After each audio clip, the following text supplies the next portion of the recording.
Let's turn to Hong Kong, where the streets are quieter today, but the city itself does remain on edge. In less than 24 hours, local elections will be taking place, and all eyes will be on the results, which could indicate just how much support actually remains in Hong Kong for the central government in Beijing. I don't think any violence will be involved because everyone wants to voice out what they think. Hong Kong has seen 7 months of political unrest, and these are the first elections since anti-government demonstrations began last spring. Protest groups are calling for calm ahead of Election Day. They are urging people to not disrupt the democratic process. Well, this year's version of the Halifax International Security Forum stepped directly into the conflict between Beijing and the protesters in Hong Kong. The forum awarded the people of that city the John McCain Prize for Leadership in Public Service. And for more on this, we have one of the award recipients joining us right now. Emily Lau joins us from the Halifax Security Forum. She is a former chairperson of the Democratic Party of Hong Kong. Ms. Lau, thank you for joining us today. Hello, thank you. I want to begin here with some of the words that were shared by Cindy McCain, of course, the widow of the late John McCain, for whom this award is named. And she said the following: "I hope this tribute to those who are struggling for their rights in Hong Kong will encourage more people around the world to raise their voices in support of their cause, especially in my country's government.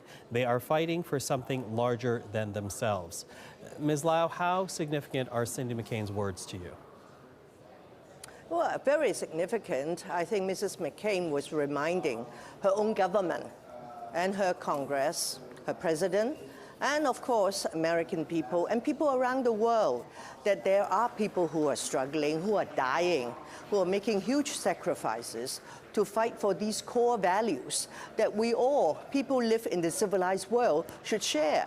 So when we see these people fighting so hard against all odds, people who have the ability, have the influence, should step in to give us a helping hand. And that's exactly what she did. And the fact that this award is being handed to you, to all the protesters in Hong Kong, in fact, how significant is that it's taking place in Canada? Well, it is because there is a forum here. I was invited to speak at the forum, and then, of course, we also have another person here receiving the award, the Deputy Convener of the Civil and Human Rights Front, Mr. Figo Chan.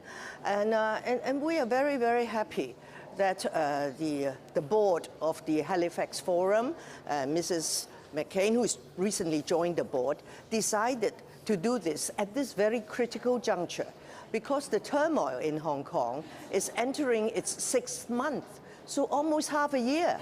And tomorrow, Sunday, in Hong Kong, we're supposed to have elections. And I hope the Hong Kong government of Carrie Lam will not cancel or postpone the elections.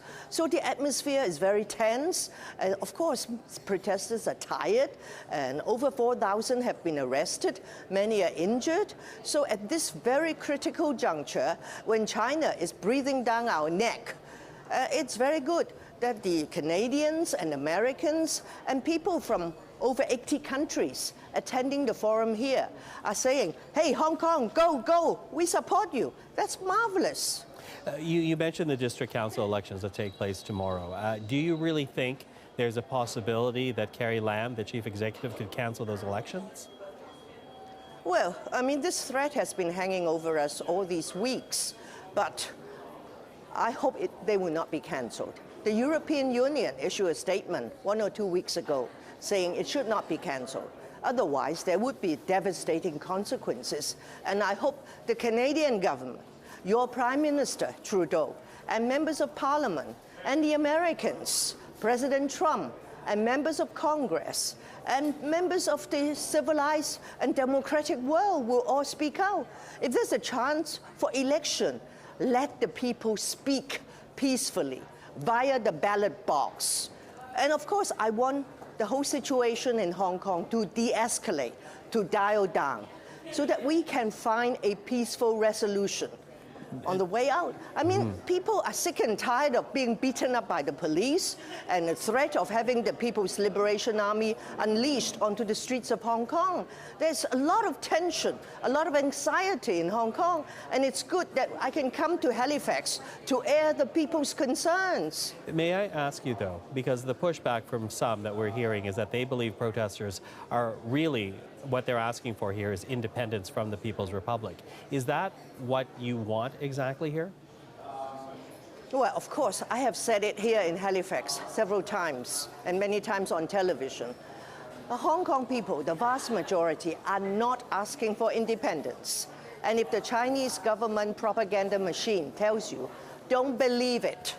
We are asking the Chinese government to keep the promise to us and to the world of one country, two systems, whereby the people of the Hong Kong Special Administrative Region can continue to enjoy our freedoms, the rule of law, personal safety. All these things are promised by the Chinese government. But now, why are the people so frightened? Why are they protesting? Is that they are afraid that all these things that are promised will be taken away from us very soon. And it will be one country, one systems. And the people of Hong Kong don't want that. I do want to ask you, because as you say, these protests have now been going on for several months. Here you have the People's Republic, which is a very powerful country economically, politically around the world. Do you think you are getting enough support from the global community? Perhaps people are fearful of angering China. Well, of course, there are governments, there are politicians who are afraid to upset China because they want to make more money. Money is a very powerful force, but we hope these governments, these politicians also understand there is a thing called universal core values, things that their own people also support. So we're getting support. I always would like more. I would like it to come from the mouth of your Prime Minister, Trudeau, and from your parliamentarians, from the Americans, from the Europeans, the Australians, from the Japanese, the New Zealanders. So I hope the free world will come to help Hong Kong.